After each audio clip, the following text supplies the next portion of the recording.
Maraqlı sualdır, amma çox vaxt tələb edən, cavab tələb edən bir sualdır. Amma mən qısaca ümumi şəkildə deyim.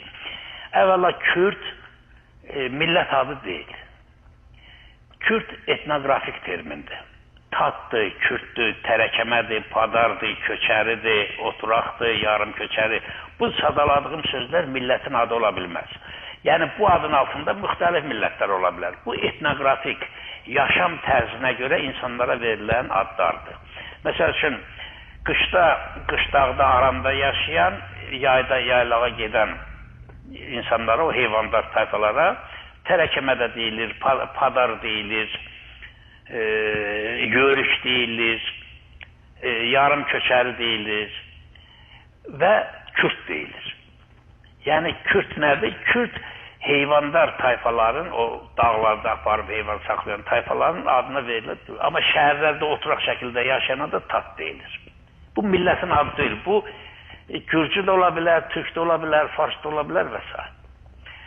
Yəni Kürd sözünün anlamı budur. Amma son 200 ildə, 300 ildə xarici qüvvələr bu Kürd kartını oynatmaq üçün bunu millət adı kimi formalaşdırdılar. Artıq kitablar yazdılar, Kürdlərin içində kitab çapardılar ki, siz Kürd millətsizsiniz və əslində Zagros dağlarında yaşayan tayfalar Farslar gələndən sonra, xüsusilə Əhəməni və sonraki Sasani çağında istədilər ki, bir qrup istədi Farsça danışmağı öyrənsin.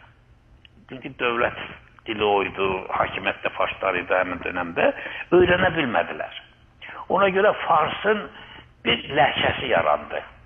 Yəni, Lor dili də elədi, Lur dili də elədi, Mazandaran da elədi, Kürdlər də elədi. Hətta Talışdan da bir qism elədi.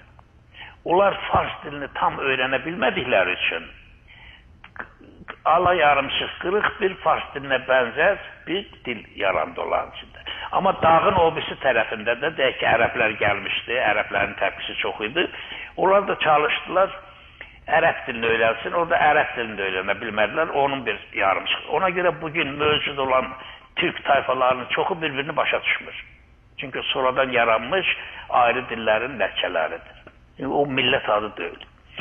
Amma Urmiya gölün ətrafında, bugünkü Kürdistan deyilən yerdə, elə İranda da, Azərbaycanda da çox yanlış bir məsələ var. Biz o bayaq dediyim tayfalar ki, heyvandarlıqla məşğul olur, həmin ərazidə yaşayanlara Kürd deyirik. Və bundan istifadə edənlər, Türkləri də orada yaşayan Türkləri də Kürd sayırlar. Məsəl üçün, Van ətrafında yaşayanlara artıq çoxu inandırıblar ki, Kürd, amma bunlar Kürdcə bilmir, bizim dildə danışırlar. Məsəl üçün, ərəb qaynaqlarında, Muğamda yaşayanlara yazıblar ki, Əkradı Türkmen. Yəni, Əkradı Türkmen